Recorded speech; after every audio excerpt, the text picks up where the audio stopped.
There is a particular kind of exhaustion that comes from growing up in a family where one child is chosen, not chosen to be loved more.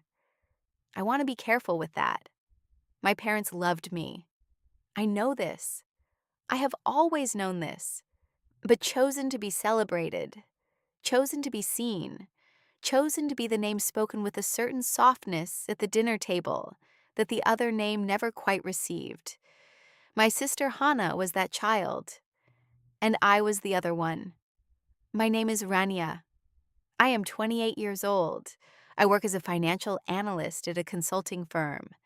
I live alone in a clean, quiet apartment on the fourth floor of a building in the business district, the kind of apartment that took me 3 years of careful saving to afford, and that I am quietly proud of in a way I have never told anyone. Hana is 32. She has a master's degree in architecture that my parents paid for. She has a portfolio of projects she has talked about for 6 years that have not yet been built. She has a talent for arriving at places just as the champagne is being poured and leaving just before the dishes need washing. She is, by every visible measure, the daughter my parents always pointed to when other people asked how their children were doing. Hana is doing beautifully, my mother would say. She has so many projects coming, she was always about to do something extraordinary. She just never quite did it. I, on the other hand, did things quietly.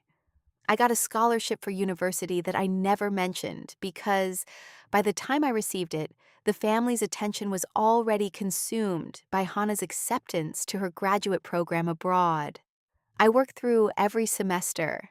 I graduated with a distinction that was acknowledged at dinner, with a brief nod, and then conversation moved, as it always did, back to Hana. I got my first job 3 weeks after graduation.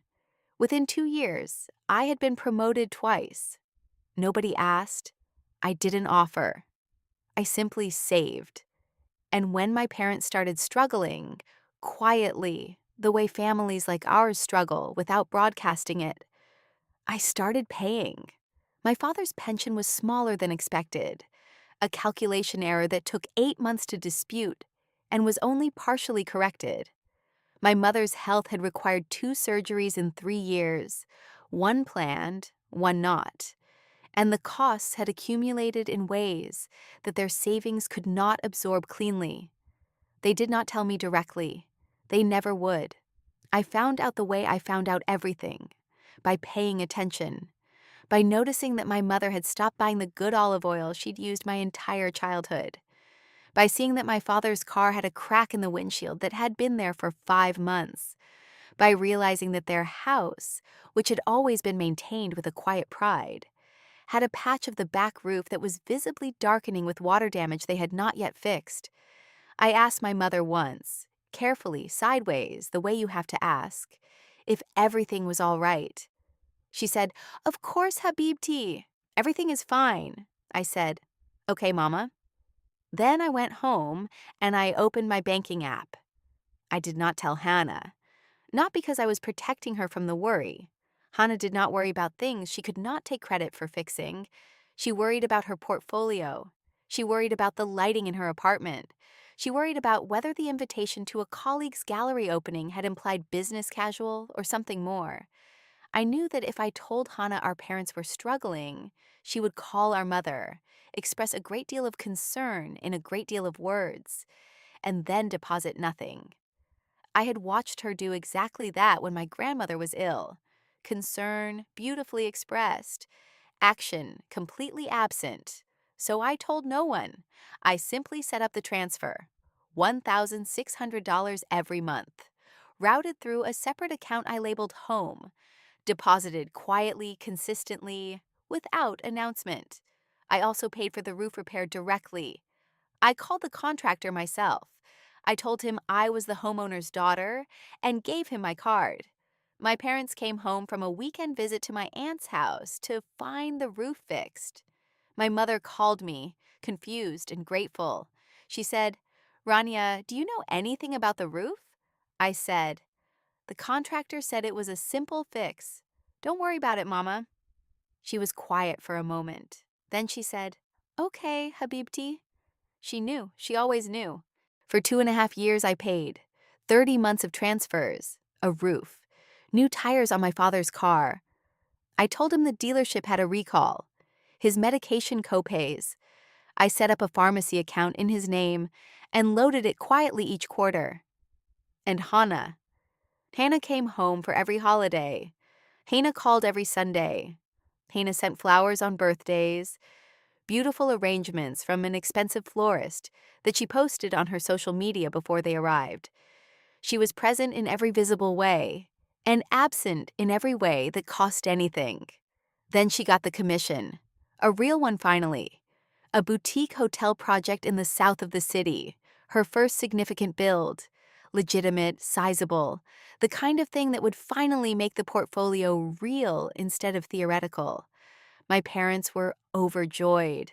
My mother cried on the phone. My father booked a restaurant, not just any dinner, a celebration, 50 people, extended family, old friends, neighbors, colleagues, a proper gathering in Hana's honor.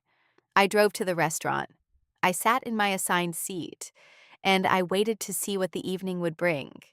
I did not have to wait long. The restaurant was called Saffron. My father had chosen it because it was the restaurant where he and my mother had celebrated their 30th wedding anniversary. It meant something to him. Everything my father did meant something. He was not a man who made careless choices. 50 people had come. Aunts and uncles and cousins. Friends of my parents who had watched Hana grow up. Colleagues of Hana's who had driven an hour for the occasion. A few of her friends from the graduate program years ago, who still orbited her with the warmth of people who found her magnetic. Hana was dressed in something white and architectural, structured shoulders, clean lines, the kind of dress that looked like she had designed it herself, which was precisely the impression she intended. She was radiant. I sat at a table near the back, and I watched her work the room, and I thought, whatever else she is very good at this. Dinner was served in courses. Between the second and third course, my father stood. This was expected. My father always spoke at family events. Briefly, plainly, with the particular dignity of a man who had thought carefully about every word before he said it. He thanked the guests for coming. He spoke about the years of watching Hana work toward this moment. He said, and I remember this exactly, that a parent's greatest joy was watching their child build something real. Hana looked up at him from her seat with shining eyes. People raised their glasses, and then my father did something I had not expected. He did not sit down. He reached into the inside pocket of his jacket, and he took out a piece of paper. He unfolded it slowly, put his reading glasses on, and he said, in the particular quiet way that made the whole room lean in, that before the evening went any further, he wanted to say something about his other daughter. The room shifted. Hina's expression shifted. I went completely still. My father said, most of you know Rania. You know she is quiet. You know she works hard. What you do not know? He paused, adjusted his glasses. What none of us said out loud, because she never wanted us to, is what she's been doing for the past 2.5 years. He looked at the paper, and he began to read. Transfer. Month 1, $1,600 transfer. Month 2, $1,600 transfer. Month 3, $1,600. He did not read all 30. He read the first 6. Then he looked up and said, there are 30 of these. Then he talked about the roof, the car tires, the pharmacy account. His voice did not waver. My mother was not looking at Hana. She was looking at me. 50 people were looking at me, and I had absolutely nowhere to put my face. So I looked at the tablecloth, and I pressed my hands flat on my thighs, and I breathed. My father folded the paper, put it back in his pocket. He said, I am celebrating Hana tonight because she has earned it, and I am proud of her. A pause. But I want this family to know who has been holding this family up while the rest of us weren't looking. He looked at me. Rania, stand up. I shook my head. He said, "Stand up, my girl." I stood up. The room applauded. Hana did not. I did not look at her. I did not need to. Hana left before dessert. She said she wasn't feeling well. She kissed my mother on the cheek, shook hands with the guest nearest the door, and walked out. I watched her go. I did not follow her. I stayed until the last guest left. I helped my parents into their coats. I drove behind them to the house and sat with them in the living room with tea until my father fell asleep in his chair, the way he always did after a long evening. My mother and I sat in the quiet. She said, "He planned that for 3 weeks." I said, "I know." She said, "He found the transfers in the account statements. He asked me about them in September." I told him everything. I said, "Mama." She said, don't tell me I should have kept it quiet. He is your father. He had a right to know." I said nothing. She looked at me, the full, direct look that my mother reserved for the moments that mattered. And she said, "You gave us 2.5 years of your life, Rania. He wanted to give you 1 evening." Hana called me the next morning. I answered. She said, "That was humiliating." I said, "For who?" She said, "For me, Rania, in front of everyone.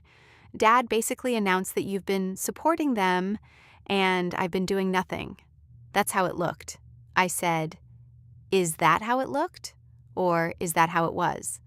Silence. I said, "Hana, I'm not angry at you. I don't want to fight. I just want to be honest with you for once. So here it is. Our parents needed help.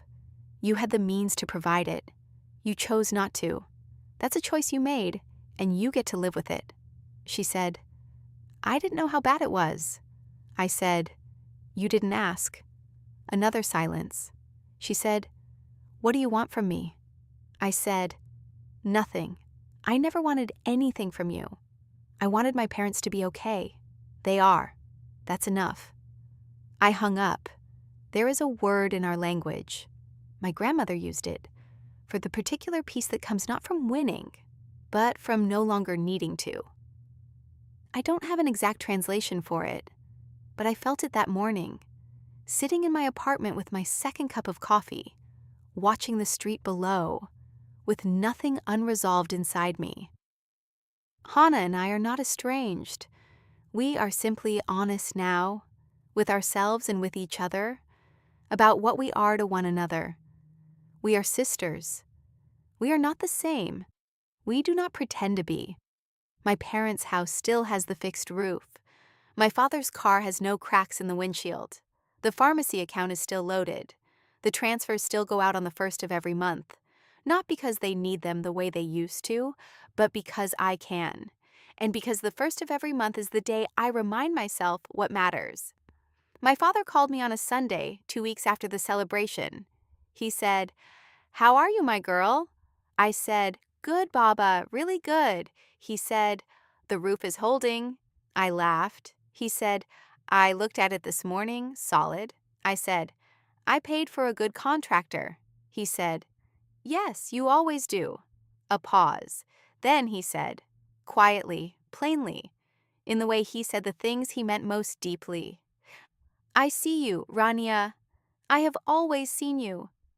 I have thought about that sentence every day since, not because I needed it, but because it turns out, even when you have spent years not needing to be seen, even when you have convinced yourself that the work was enough and the quiet was enough and the doing was enough, it still means something to be seen by the right person at the right moment.